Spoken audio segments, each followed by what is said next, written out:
inicialmente, eu preciso contar uma pequena história e, baseado nessa história, justifica o que eu tenho a propor. A história é que, 7 de dezembro de 1941, os japoneses cometeram um grande erro de bombardear e quase destruir totalmente a esquadra americana no Pacífico, em Pearl Harbor, no Havaí. 45 dias depois, foi declarada guerra contra o Japão. 45 dias depois, o governo americano reuniu os melhores físicos, matemáticos e engenheiros que dispunham na época, capital quase que limitado, isolados numa região remota dos Estados Unidos, em Alamo Gordo. Criaram um projeto chamado Manhattan, cujo objetivo era partir do nada e realizar a construção de uma arma nuclear. 3 anos e meio depois, menos de 4 anos, sucesso completo, em que destruiu-se a cidade de Hiroshima e Nagasaki, no Japão. Isso partiu do nada porque não tinha nada experimental que demonstrasse que era possível realizar energias naquelas quantidades em tempos tão reduzidos. E conseguiu, com isso, terminar uma guerra que salvou muitas vidas de ambos os lados, incrível como pareça, porque o exército japonês estava completo ainda para lutar contra os americanos na época. Muitos anos depois, 20 anos depois, Guerra Fria, o outro presidente americano, John F. Kennedy, mencionou o fato que ia colocar um homem na Lua e trazer ele de volta com segurança dentro da década de 60. E conseguiu.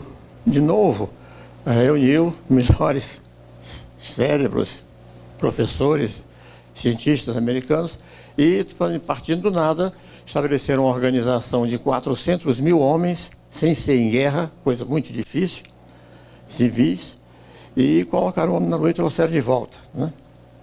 Esse programa espacial, eu comecei a participar dele antes dele nascer, porque a NASA foi criada nos Estados Unidos em 58, e em 57 foi o Ano Internacional de Geofísica, e falavam que iam ter satélites artificiais, e eu comecei então a estudar esse assunto ainda como aluno de engenharia no ITA. Bem, o fato é que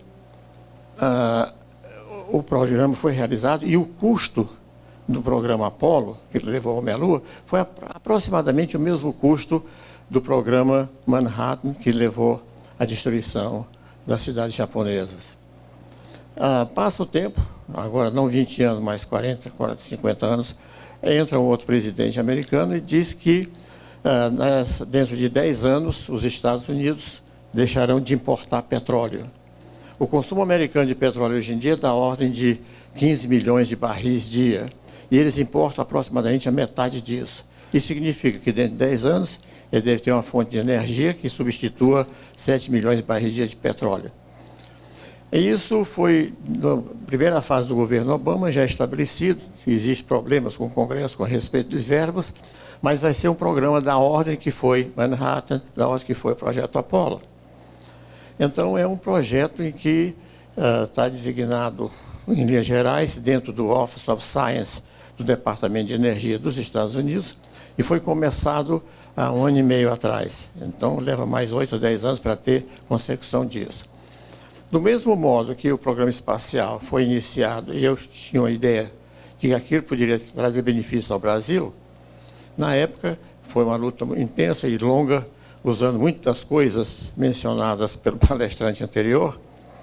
E aí eu vi que o Brasil não ia colocar homem na Lua, mas precisava ter um programa espacial que tirasse benefícios e aplicações de recursos tão elevados quanto aqueles que estavam sendo realizados.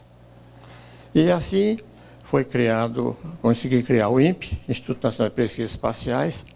Levou 10 anos para criar esse instituto, e os benefícios do instituto eram nas áreas de aplicações que pudessem trazer melhoria a setores variados da economia brasileira.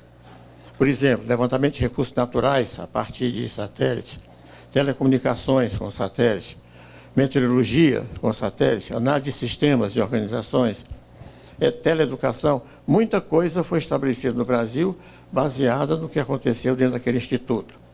O ingrediente principal do instituto foi a consecução e a formação de um grupo adequado de recursos humanos.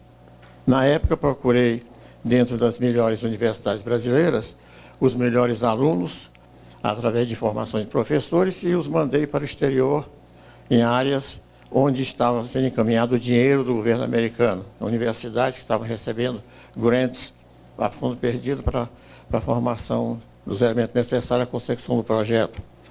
E mandei da ordem de uns 80 ou 100 pessoas para tirarem o doutoramento, e voltaram e constituíram um instituto que até hoje continua com grande sucesso, né? Já está no quinto ou sexto diretor. Eu passei 15 anos como primeiro diretor, e esses indivíduos estão entrando no momento já em aposentadoria. E a substituição não está sendo adequada. É um perigo que haja uma decadência do Instituto nos próximos anos. O Instituto tem o maior computador do hemisfério sul, 80 milhões de dólares investido, e tem um quadro que ainda é forte, mas que tem se criado grandes dificuldades na reposição, porque virou um órgão público e, como tal, concurso público que não é atendido dentro de prazos, pessoas que são selecionadas não adequadamente e uma infinidade de outros problemas.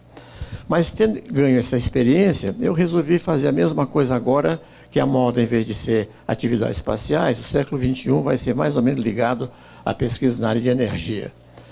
Eu fui verificar dentro desses programas lá dos Estados Unidos, visitei algumas universidades e alguns setores que estão participando desse programa, que a imprensa pouco tem divulgado, mas que vai ser de grande importância.